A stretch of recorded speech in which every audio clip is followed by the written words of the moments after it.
So I wanted to make this special background video to a video that I hope to make tomorrow, and it's going to be a special day. I'm going to be working on a prophetic utterance, quote unquote. There are a couple of reasons that I really wanted to do this, and I think now is maybe the time to do something like this.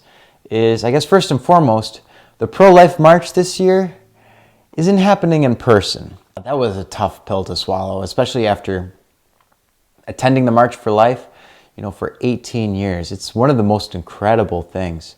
Not only is it peaceful, but it's just, there's so many people, so many young people, so many families. So the video I'm going to be working on tomorrow is actually going to share a prophetic utterance that I wrote when I was in class. It was a class in seminary 2 years ago, Prophets and Apocalyptic Literature. And when I was given the opportunity to choose my topic, I picked the pro-life cause. And it's formatted off the biblical literary structure.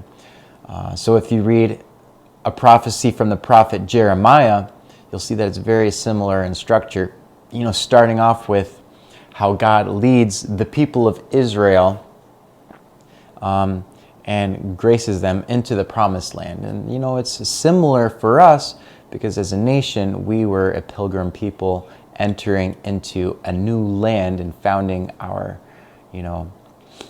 founding principles upon God. And so that's kind of how it begins. But then at the end, it goes into a prophetic pronouncement, and it can sound very harsh. If you read the Bible, these prophetic pronouncements are very harsh, and they're meant to really, the important thing to remember is that when God pronounces very harsh judgment, very often, it's always an opportunity for mercy. Sorry, I hope that wasn't corny. But I can give an example, is that this coming weekend is actually going to be, if you go to Sunday Mass, you'll hear the first reading is from the prophet Jonah.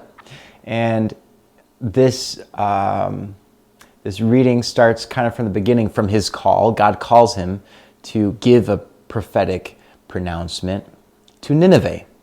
And the in-between story aside of his denial, he goes to Nineveh and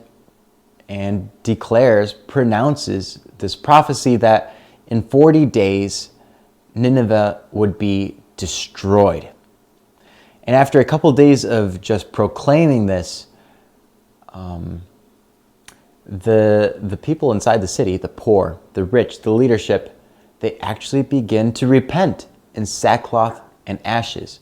And God relents in the punishment he was about to inflict and shows mercy. So I'm just here at my apartment, and I'm going to see what I can do from here. I mean, how amazing would it be if all of the people who typically attended the March for Life, thousands upon thousands, instead of flooding the streets, flooded social media? We just live in a historic time. I mean, you just got to get used to it at some point, or just embrace it at some point. Anyway, don't forget to subscribe to the channel. The most important thing we can do at the moment for the unborn is to pray.